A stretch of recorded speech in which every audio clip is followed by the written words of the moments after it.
الحمد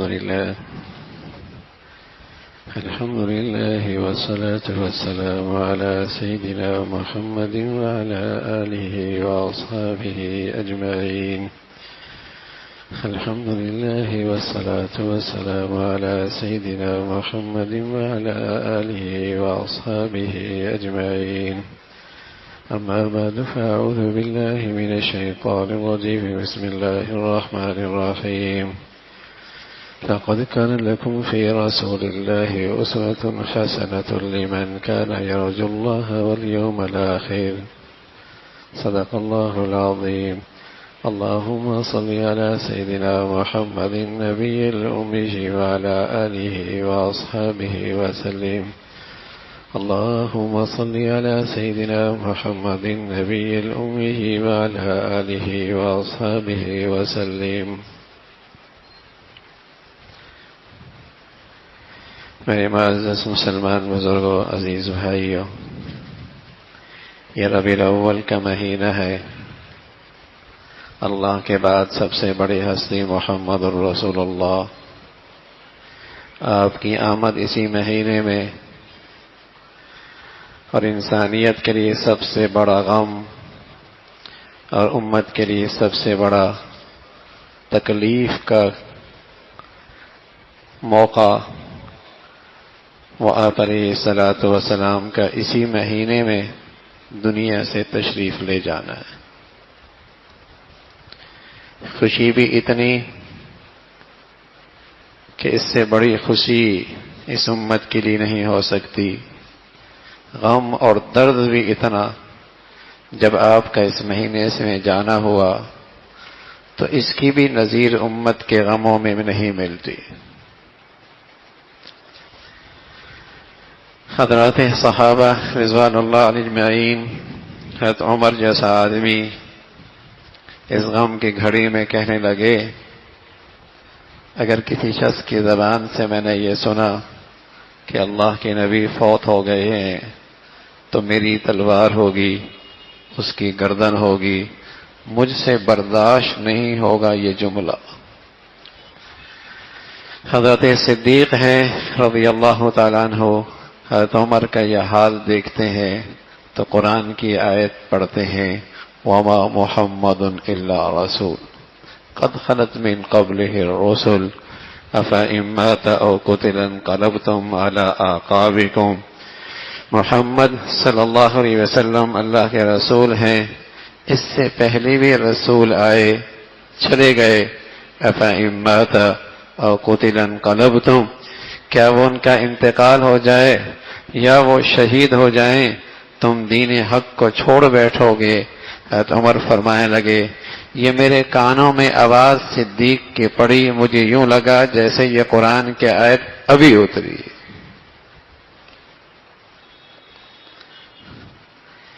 تو اسی مہینے میں اس امت کو خوشی بھی ملی ہے، اس امت کے لیے غم کا بڑا سانحہ بھی پیش آیا ہے، لیکن جو چیز اس امت کے لیے ہمیشہ کے لیے نجات کا سامان ہے وہ آپ کی تعلیمات ہیں، وہ ہمیشہ سے تر و تازہ رہیں گی، قیامت تک اس امت کی زندگی اور اس امت کی فلاح کا سامان بنی رہیں گی۔ وہ آپ کی تعلیمات ہیں، وہ آپ کی وہ مبارک زندگی ہے جس کا ہر لمحہ امت کے پاس آج محفوظ ہے۔ آپ کی تعلیمات، آپ کی مبارک زندگی، یہ اس امت کی صرف زندگی نہیں، اس کائنات کی زندگی ہے۔ جس دن آپ کی زندگی کا ہر حصہ اس کائنات سے اٹھ جائے گا، اللہ اس کائنات کو ختم کر دیں گے۔ اس کائنات کی بقا آپ کی زندگی کے صدقے ہے، آپ کی تعلیمات کی برکت سے ہے۔ جب اس دنیا سے آپ کی تعلیمات کا اور زندگی کا ہر پہلو اٹھ جائے گا، اللہ اس کائنات کو ختم کر دے گا۔ تو فلاح، کامیابی، نجات، زندگی وہ آپ کی تعلیمات ہیں، وہ آپ کی اتباع ہے، اور وہ 100% اس امت کے پاس محفوظ ہے۔ کوئی زندگی کا پہلو ایسا نہیں کہ امت اسے اپنانا چاہے اور امت کے پاس وہ موجود نہ ہو۔ یہ اللہ کے نبی صلی اللہ علیہ وسلم کا وہ عظیم معجزہ ہے کہ پہلی امتوں کے پیغمبر آئے، زندگیاں بھی مٹ گئیں، رسول کریم صلی اللہ علیہ وسلم آئے اور تشریف لے گئے، لیکن آپ کی زندگی قیامت تک محفوظ رہے گی۔ کوئی تعلیمات کا ذرا سا پہلو بھی ایسا نہیں جو یہ امت گم کر بیٹھی ہو۔ یہ آپ کا وہ عظیم الشان معجزہ ہے۔ تو اس مہینے میں مسلمان اپنے اس تعلق کا جائزہ بھی لیں، عہد بھی کریں کہ آج اللہ کے نبی کی جو امانت ہمارے پاس ہے، ہمارا اس تعلیمات پر اعتماد کتنا ہے، نبی کی زندگی کی اتباع کتنی ہے۔ یہ تجدید عہد کی گھڑی ہے، یہ احتساب کا موقع ہے، یہ فکر مندی کی لمحہ ہے کہ آج بحیثیت مسلمان جو اپنے نبی پر ایمان بھی لاتا ہے، دعویٰ بھی ہے، اسے اپنی نبی کی تعلیمات پر آج اعتماد کتنا ہے۔ اللہ کے نبی صلی اللہ علیہ وسلم ہیں، 40 سال کے بعد پہلی مرتبہ اپنی قوم سے اعتماد لیتے ہیں۔ اعتماد کے لیے پہاڑی پہ کھڑے ہوتے ہیں، صفا پہاڑی پہ کھڑے ہو کر سارے سرداران قریش کا نام لے کر انہیں بلاتے ہیں۔ جب وہ اکٹھے ہو جاتے ہیں تو آج کے دنیا کے لحاظ سے ان سے اعتماد کا ووٹ لیتے ہیں اور کہتے ہیں تم میرے بارے میں کیا کہتے ہو؟ تو سب نے بجک زبان آپ پر اعتماد کا اعلان کیا اور کہنے لگے ما جربناک علیک الا صدقا، ہمارا تجربہ ہمیشہ یہ رہا ہے آپ کی زبان سے جو بول نکلے وہ سچے ہیں، آپ کی زندگی میں کبھی جھوٹ نہیں ہے۔ ابو سفیان ابھی مسلمان نہیں ہوئے تھے، قیصر کے دربار میں گئے اور قیصر پوچھنے لگا ابو سفیان یہ بتاؤ جو شخص رسالت کا اعلان کر رہا ہے اس نے کبھی جھوٹ بھی بولا ہے؟ اس نے کبھی جھوٹ بھی بولا ہے؟ تو ابو سفیان بعد میں مسلمان ہوئے، کہنے لگے میں نے بہت سوچا لیکن نبی کی زندگی تھی ہی ایسی، مجھے اقرار کرنا پڑا کہ اس شخص نے کبھی جھوٹ نہیں بولا۔ تو قیصر کہنے لگا جو مخلوق کی خاطر اور مخلوق کے لیے اور دنیا والوں کی خاطر اور دنیا کی خاطر جھوٹ نہیں بولتا وہ اللہ کی نسبت سے جھوٹ کیسے بول سکتا؟ تو قوم نے اعتماد کا اظہار کیا کہ ہم نے آپ کو ہمیشہ سچا پایا ہے۔ آپ کہنے لگے میں پہاڑی کے اوپر کھڑا ہوں اور اگر تم سے یہ کہہ دوں کہ پیچھے ایک لشکر ہے، تم پر حملہ آور ہے، کیا تم مجھ پہ اعتماد پھر بھی کر لو گے؟ تو قوم کہنے لگی بظاہر ایسی کوئی صورت ہے تو نہیں، ہم ہی اس پیچھے کی آبادی کے رہنے والے لوگ ہیں، آپ اس پہاڑی پہ کھڑے ہیں، لیکن اگر آپ کی زبان سے یہ بات نکلی تو ہم اپنے مشاہدے کو ٹھکرا دیں گے، آپ کی بات پر اعتماد کر لیں گے۔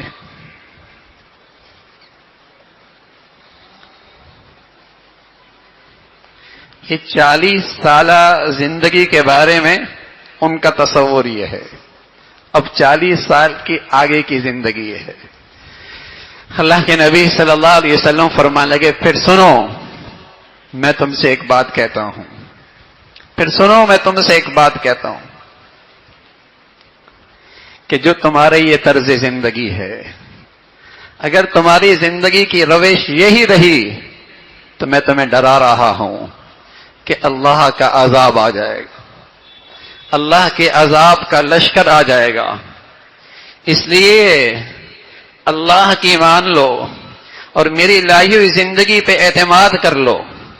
بس یہ کہنا تھا کہ وہ آپ کا چچا جس نے آپ کی ولادت کی خوشی میں اس شان سے منائی کہ اپنی باندی صوبیہ کو بھی آزاد کر دیا، جس نے آپ کی ولادت کی خوشی، آپ کی پیدائش کے موقع پہ ایسی خوشی منائی کہ اپنی صوبیہ باندی کو بھی آزاد کر دیا، سب سے پہلے اس کے ہاتھ میں پتھر تھا اور اس نے پتھر آپ کی طرف اچھالا اور کہنے لگا تبا لکا سائر الیوم لہذا جمعتنا، تیرا سارا دن خراب ہو جائے، کیا تو نے ہمیں اس کی خاطر جمع کیا ہے؟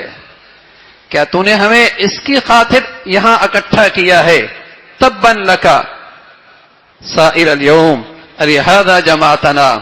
قرآن نے یہی الفاظ اس ازلی بدبخت کی طرف پھیر دیے اور یوں کہا تبت یدا ابی لہب وتب، یہ ابو لہب برباد ہو گیا. محمد رسول اللہ کا نقصان کوئی نہیں، ہلاکت تیری ہے، تو نے انکار کیا ہے. اب تک تو آپ کو سچا کہہ رہے، اب تک تو آپ کی پیدائش پہ خوشیاں منا رہے، اب تک تو آپ کی دائیں بائیں آپ کو اپنا بڑا کہہ رہے، آپ کو اپنے معاملے میں حکم بنا رہے، فیصل بنا رہے.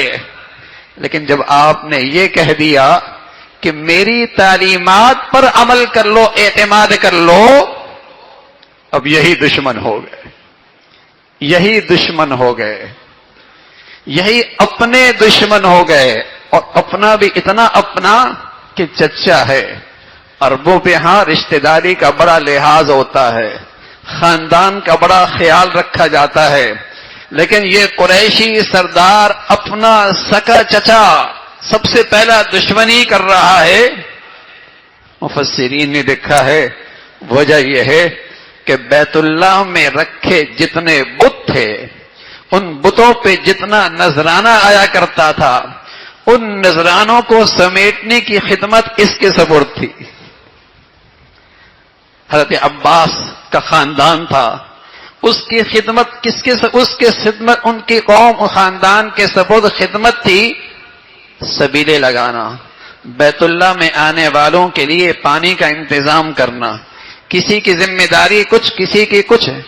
اس شخص کی ذمہ داری یہ تھی کہ سارے بتوں پہ جو نذرانے آیا کرتے تھے یہ انہیں سمیٹ لیا کرتا تھا.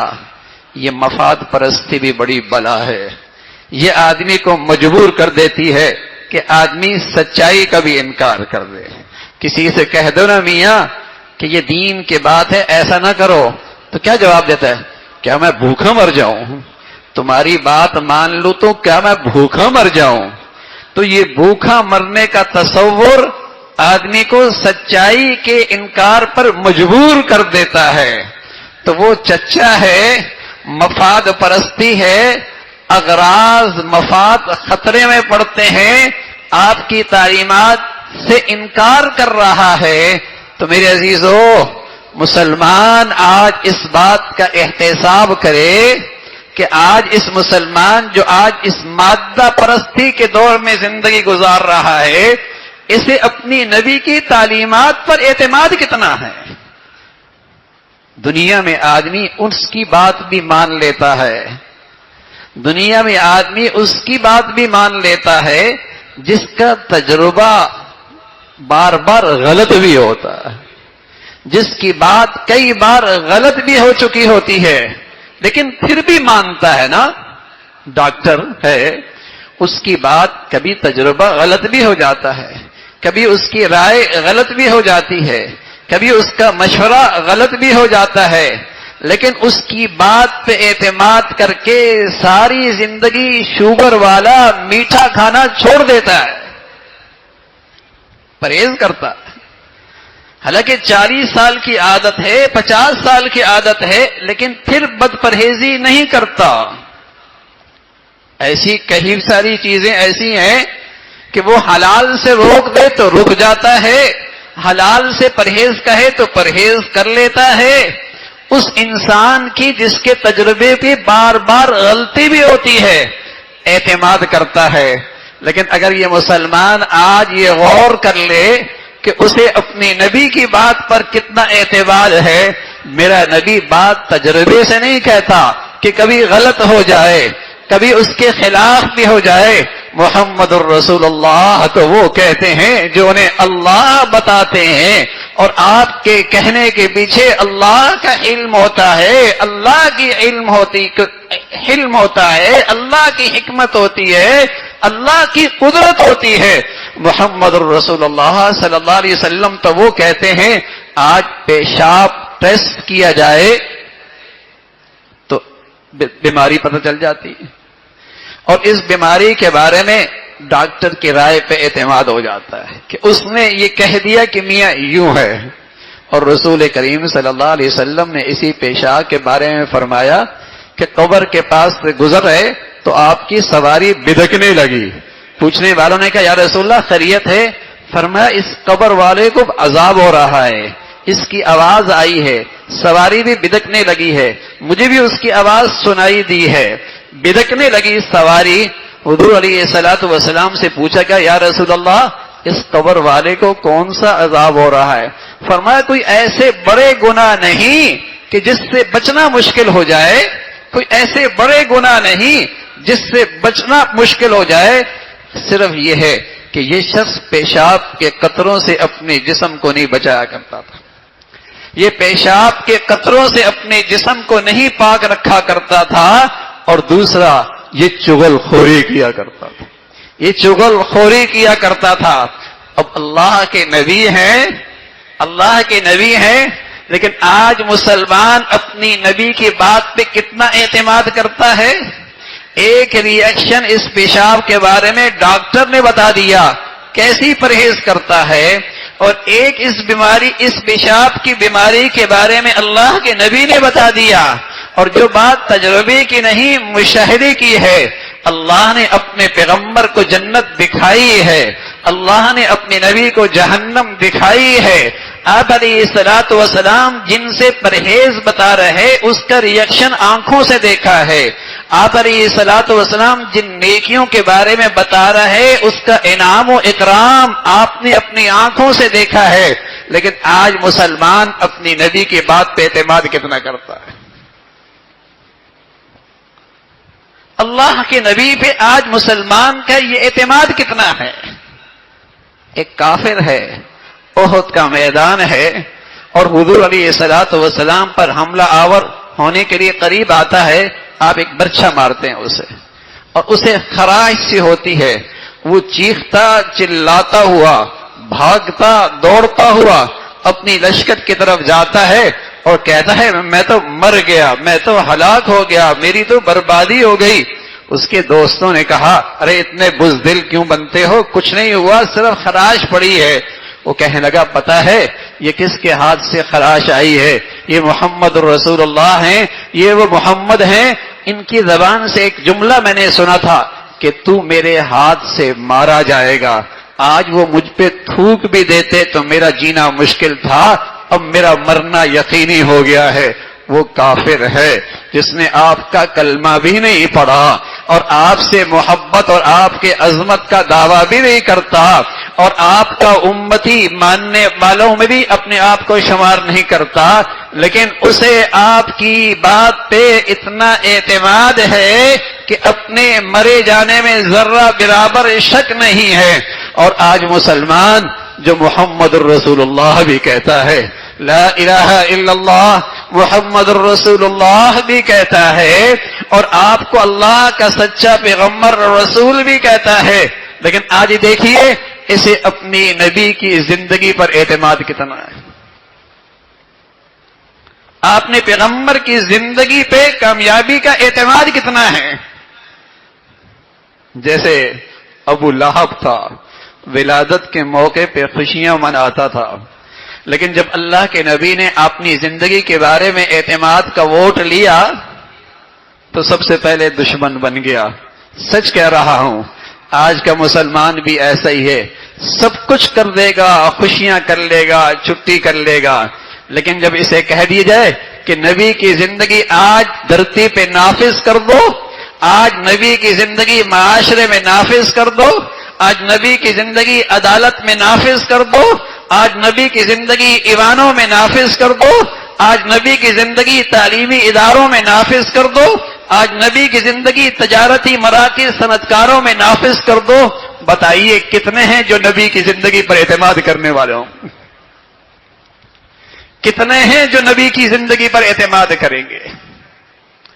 یہ کیسا مسلمان ہے جو مسلمان بھی کہلاتا ہے لیکن نبی کی زندگی میں اپنی نجات نہیں سمجھتا، نبی کی زندگی میں اپنی کامیابی نہیں سمجھتا، مسلمان بھی کہلاتا ہے، نبی کی زندگی میں اپنی ترقی نہیں سمجھتا، نبی کی زندگی میں اپنے مسائل کا حل نہیں دیکھتا، نبی کی زندگی میں اپنی مشکلات کا حل نہیں دیکھتا، یہ کیسا ہے مسلمان ہے جسے نبی کی ذات زندگی پر اعتماد ہی نہیں؟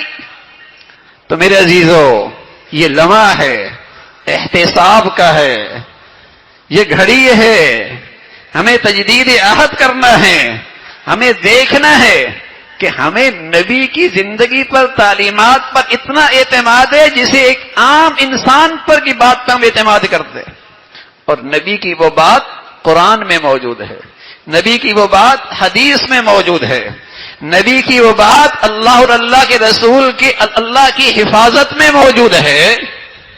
آج اس دستوری زندگی پر مسلمان کتنا اعتماد کرتا ہے؟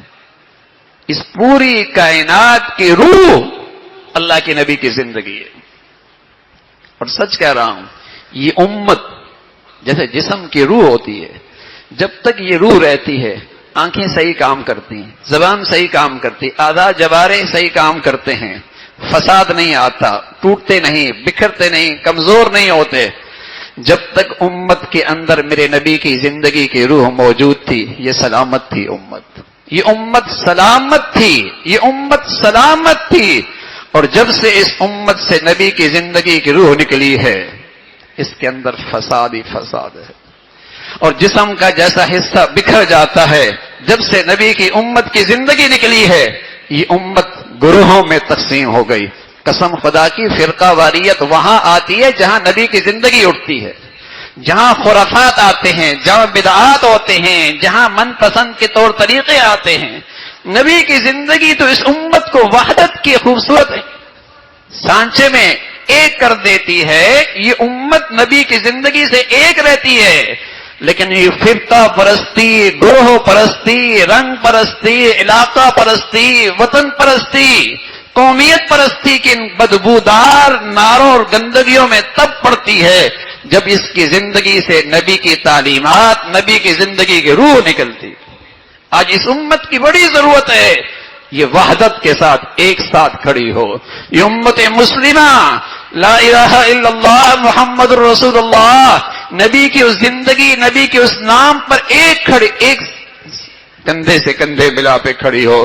لیکن آج امت خرافات میں کھو گئی ہے، بدعات میں کھو گئی ہے، اور ہر اس چیز کو لے کے کھڑی ہے جس سے امت اور نفرتوں کا شکار ہو رہی ہے، اور تعصب اور فرقہ واریت کے اندر پڑ رہی ہے۔